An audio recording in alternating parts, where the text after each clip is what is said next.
Hello, everybody. My name is Lauren Bryn Dunn. I'm the Assistant Commissioner of the MIAA, and I'm very excited to be here today with Drew Dixon from Trine. Drew, how are you today? I'm doing well. How are you? I'm good. So tell me a little bit about yourself. Yeah, so I'm a fifth year grad student at Trine University. I'm getting my master's in business administration with a concentration in finance, and I'm on the men's tennis team. Outside of that, I'm into the student athlete advisory committee as well as the Society of Manufacturing Engineers. Obviously, being a fifth year, you have had plenty of time in the MIAA. What are some of your favorite things about competing in this conference, and who would you say is your favorite rivalry? So the favorite rivalry is Adrian. We always have really close matches with them. The Trine Adrian rivalry, amongst all sports is a good one. There have been too many good matches beyond it, but probably the my most favorite things to do is just the camaraderie with teams. I mean, we'll go to other schools and, even though, you want to beat each other, at the end of the day, we still have conversations. We're still, friendly towards each other and, everybody's kind of going through the same phase of life, playing college sports, getting their degree and moving on with life. That's probably my favorite part of it all. What drew you to Division III specifically? What makes D3 special to you? So the big thing with Division 3 was being able to still kind of study a more difficult major while still being able to kind of have a social life as well as playing college athletics. At the beginning, I didn't really understand kind of everything that went into the different divisions.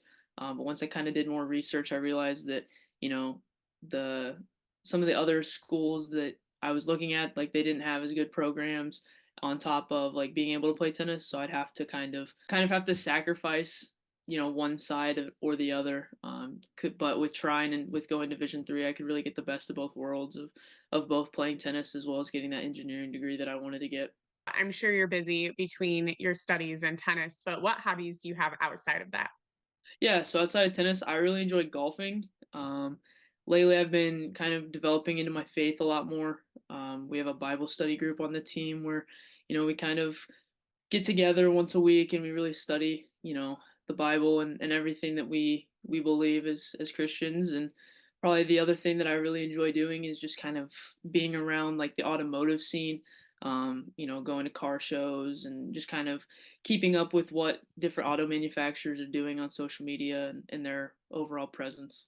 You graduated with your undergrad degree in design engineering technology this past spring. After getting your MBA, what are your career aspirations? So that's actually kind of funny that you asked that. I was in a class my junior year, and I realized that I didn't really want to go into engineering as much as I thought I did. That's kind of why I added the MBA so that I could go into engineering sales. However, the last 2 summers, I've actually had an internship with a country club where I coach tennis and pretty much am the intern to the director of tennis. So I kind of watch the operations of everything that he does. So following graduation in May, I'm actually going to be moving to Philadelphia to pursue that full time. So I'll be coaching tennis, pickleball, and platform tennis out there. How do you manage to balance being a graduate student with being a student athlete? Because I'm sure it's a different level compared to getting your undergrad. Yeah, it's definitely a little different. I worked part time as well during like the grad program. I kind of ended that job just to kind of get ready for the main spring season. It is a little bit more difficult. I didn't really have as much business background, so I've definitely had to take on a lot of the reading on my own and kind of diving into more of the education as opposed to kind of just moving along with the classes like engineering. So that's probably been like the most difficult part. But I mean, in and out, everything with college and sports, it's time management. Just, if you have 10 minutes here, read a chapter in your book if you can get through it, or, start an email that you have to write. Just manage your time wisely. Your coach mentioned that you devote your free time to helping your teammates improve their tennis game and that you're a real asset to the program. How would you describe your leadership style?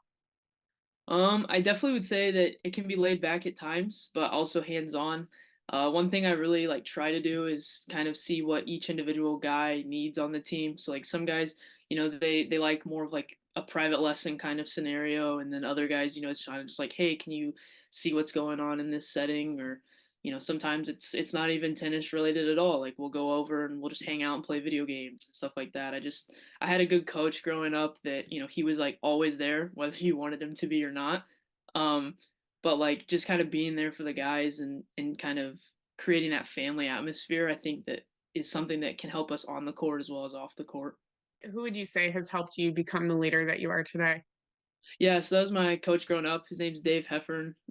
He's from Indianapolis, and he's just the greatest guy ever.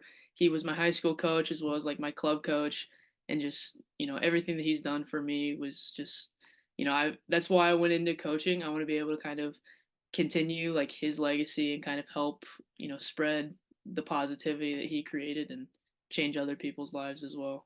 I like closing out each interview with a different question. You mentioned that you discovered you didn't want to pursue the same career path that maybe you thought you would throughout your first 4 years. But what advice would you give, students that are kind of grappling with the same thing of, do I want to continue down this path, or they feel stuck and don't necessarily feel like they can change their major?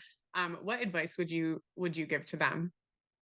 One thing that I really thought about hard was, I'm still gonna finish that degree that I started, especially if you're like, a junior or a senior, because you've already put in all that hard work. Go ahead and get that degree, but at the same time, take that risk when you get out. Maybe apply for an internship that, you might not feel qualified for, or apply for that job that you don't think that you'll absolutely love. You might end up loving it. I mean, we're one thing my parents and coaching staff has also said is like you're still young right now. You're not expected to have your whole life figured out in your early 20s. Like, take the risk while you still can. You don't have a family to, provide for and stuff like that. It's just you at this time. So that's probably the best piece of advice I can give. I love it. Well, Drew, thank you so much for taking the time to speak with me today, and best of luck to you and your team this season. Thank you. Have a good one.